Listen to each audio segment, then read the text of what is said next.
Welcome back, everybody, to the OK Grognard Show. Today is Monday, January 23rd, 2023, 10 a.m. Central in beautiful Lake Geneva, Wisconsin. And today we're going to talk about that Dungeon 23 project. I'm enamored with the idea of it. It's a relentless schedule that I've decided I'm not going to try to keep up, but rather I'm just going to do it in spurts because doing it once a day, every day. I've done that with the OK Grognard show when I first started, and that was tough to do. Mm.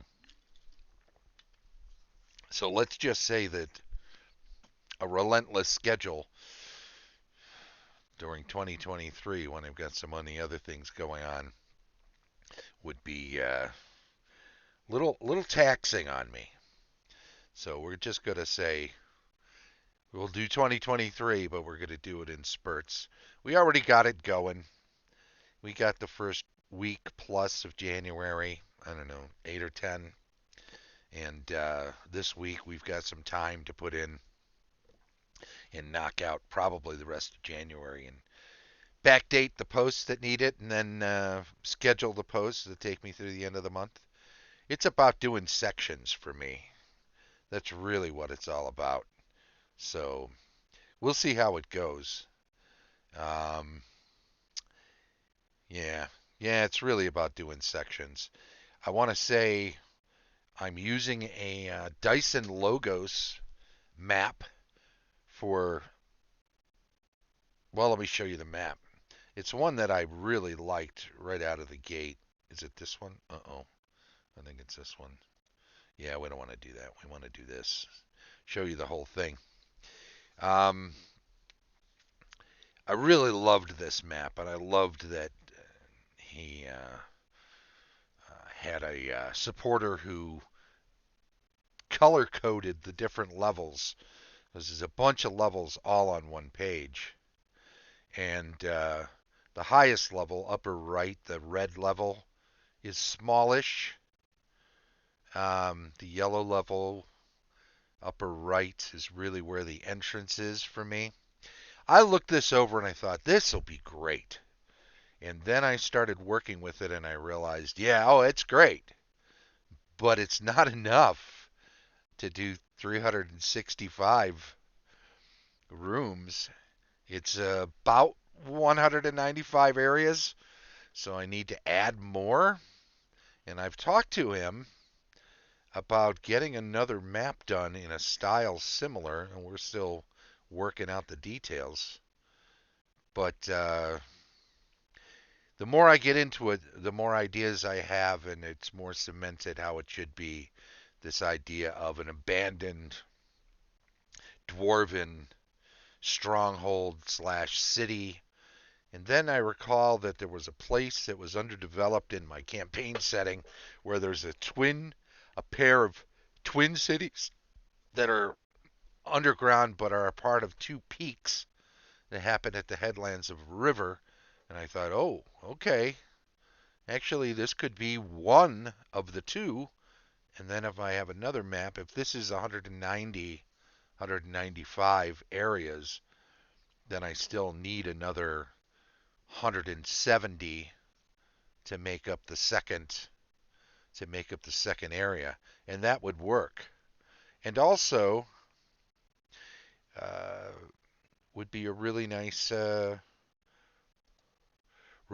way to build out part of my campaign that was only narratively built in prior times. I used it at one point for an adventure, but it was very narrative driven and didn't need a big old map and very detailed map for it. But this seems like the perfect project to expand that. So that's the plan. Build it out, do that, get a second map, make that the other of the two twin cities. Not twin cities, really. Although I always thought, what a neat little homage to the Minnesota branch of our gaming roots in Arneson's crowd. Dave, the Colonel, Dave Wesley, thank you for your service, sir. Retired. Great guy. Grandfather of RPGs, really. I think I've said this before on the channel. If Gary and Dave are the fathers of RPGs, then David Wesley is absolutely the grandfather of the progenitor. Never underestimate how much he's done for the hobby. Um, I already started working on some of this, and let me show you this other part here. Nope, once again, let's go with this one. And I decided that with the color coding, I'd do it with letters. Upper level, yellow level, light green, green, blue. I've got 2 blues on here. I'll get 4th level on here twice. That's a problem. I'll fix that. Thanks for thanks for noticing after I've got it up on my site for a little while. Um, I've got the 5th level is teal and 6th level purple. So that works out pretty well. I've done most of this section on the website already, so I've got a good start with quite a few of the rooms, and I'll get back to it this week. As I said, that's the plan anyway.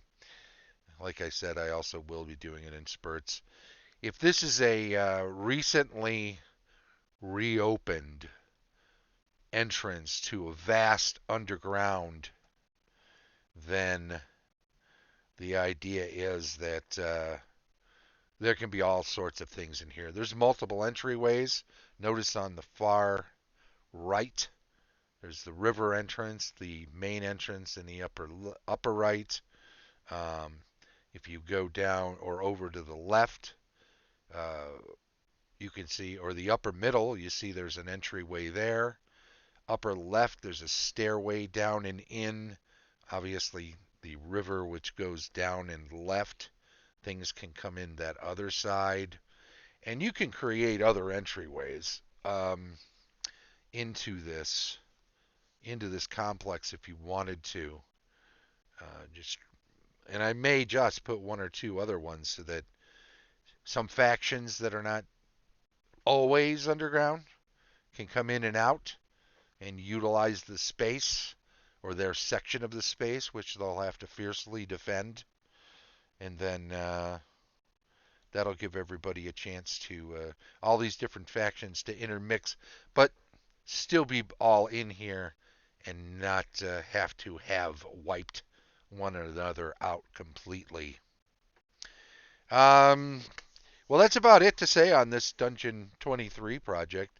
I do want to also mention that stuff is ongoing when it comes to the OGL 1.0A and the attempts of Wizards of the Coast to deauthorize it. Once again, I say to them, do not attempt it.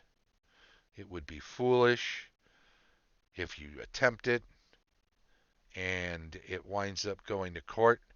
Sure, maybe you can try to bleed some people dry, force them into being in court for a long time. Great publicity there for you. That would be wonderful. But you know what's going to happen if that goes there? If you wind up having to take multiple people to court over this, all it's going to take is one judge to say, you know what? I don't care how big this corporation is. I don't care how much muscle they want to throw around. At the end of the day, this is irrevocable because of the language used both in the license and in the FAQ. It is, in effect, irrevocable. It's supposed to be perpetual.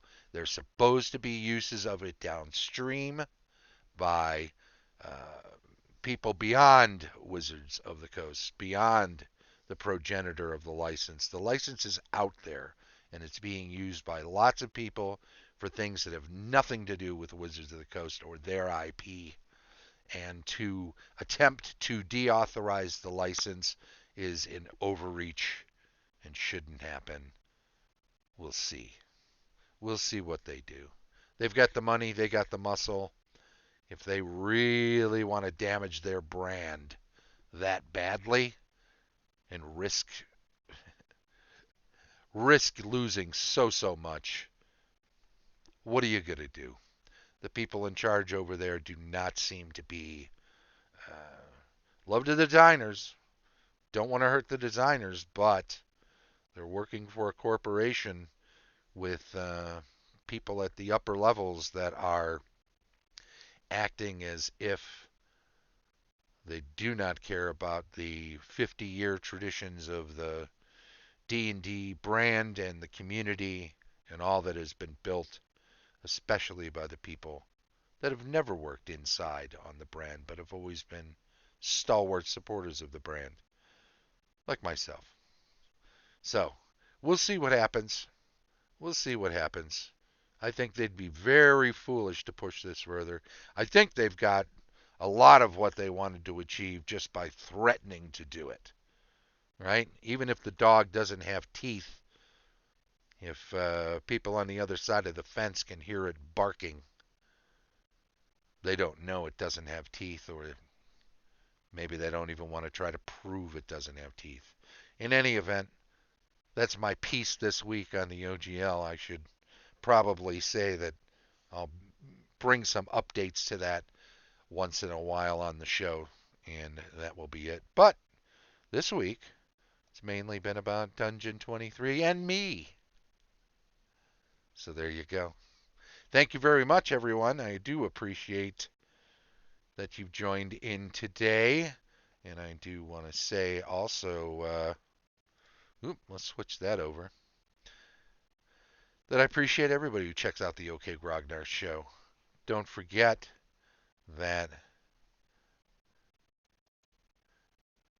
the show streams live on Twitch each Monday at 10 a.m. Central and is then archived on YouTube. If you're checking it out on Twitch, by all means, follow the channel. Chime in on the chat while you're here if you can. It would be appreciated. If you're checking it out on YouTube, subscribe. Click the little bell so you get updates when new videos are uploaded. By all means, give us a thumbs up and feel free to comment if you have something to say about a particular subject or about the show in general. Positive feedback is always appreciated. Thanks to our Patreon supporters, links provided in the show notes. Tom Tullis of Fat Dragon Games, Carlos Lysing of Castle Entertainment, Heath Varnden of the Andy D&D 20, Dave O'Brien of Quacks Games, and, as always, Shane Bradley, DM Extraordinaire. The OK Grognard Show is brought to you in part by Creative Mountain Games, who are the progenitors of original plus advanced content. That's old school approved content. This has been the OK Grognard Show from beautiful Lake Geneva, Wisconsin. Bye-bye.